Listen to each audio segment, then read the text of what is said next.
सत्यनारायण भगवान की व्रत कथा का दूसरा अध्याय।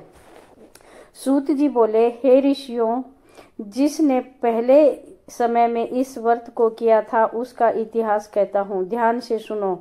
सुंदर काशीपुरी नगरी में एक अत्यंत निर्धन ब्राह्मण रहता था। भूख प्यास से परेशान वह धरती पर घूमता रहता था।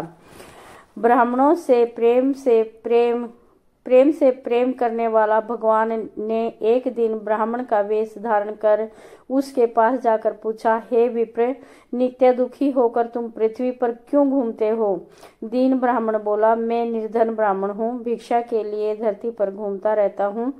हे भगवान, यदि आप इसका कोई उपाय जानते हो तो बताइए। वृद्ध ब्राह्मण कहता है कि सत्यनारायण भगवान मनोवांछित फल देने वाले हैं, इसलिए तुम उनका पूजन करो।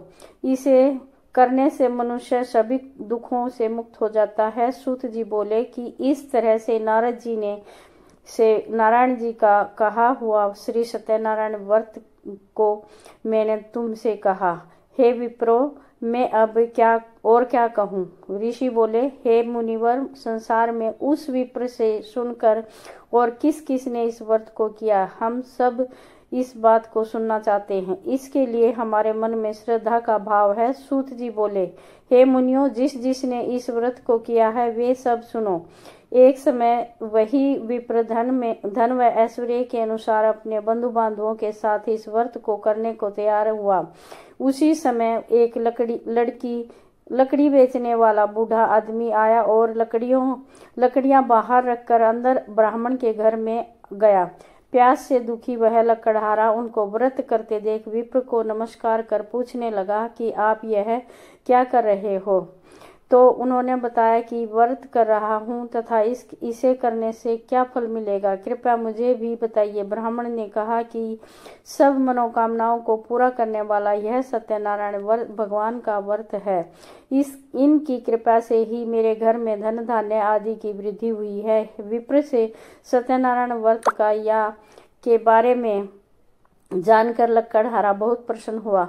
चरणामृत लेकर वह प्रसाद खाने के बाद वह अपने घर गया।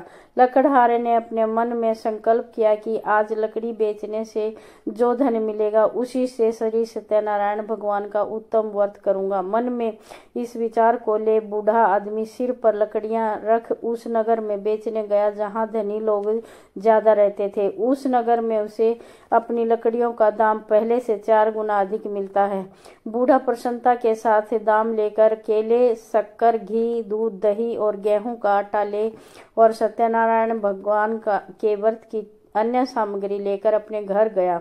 वहां उसने अपने बंधु बांधवों को बुलाकर विधि विधान से सत्यनारायण भगवान का पूजन और व्रत किया।